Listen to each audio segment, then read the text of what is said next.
পরবর্তী সময়ে বাংলাদেশের ইতিহাসে মডেল একটা সার্টিফিকেট গড়ে আছে।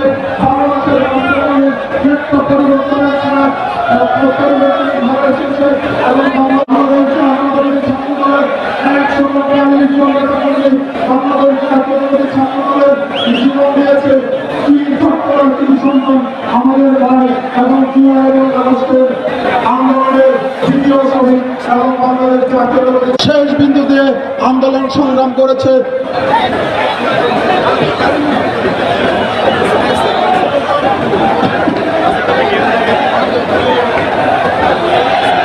সংগ্রামী নেতৃবৃন্দ, বাংলাদেশ জাতীয়তাবাদী ছাত্রদল আপনার সংসদের যাদেরকে বিভিন্ন জেলার দায়িত্ব দেওয়া হয়েছে, বিভিন্ন বিশ্ববিদ্যালয়ের সাথে যাদেরকে ভলান্টারি করার জন্য দায়িত্ব দেওয়া হয়েছে, আপনারা কোনোভাবেই আমাদের মূল মঞ্চের দিকে আসবেন না।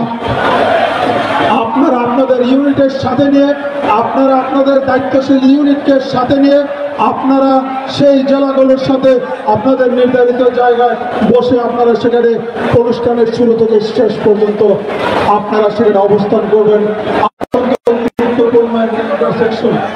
সেই সাহায্যে কোনো ঘটনায় তাহলে তার প্রভাব সম্পূর্ণ ঢাকার মধ্যে পড়ে, যার কারণে ঢাকা মহানগর পুলিশ, ডিএমপি এবং আমাদের জাতীয় ছাত্রদল আমরা পুনর্গঠন করে একটি ট্রাফিক ব্যবস্থা এবং ট্রাফিক গাইডলাইন একটি প্রেস রিলিজের মাধ্যমে আমরা ঢাকাবাসীর প্রতি আমরা প্রকাশ করেছি।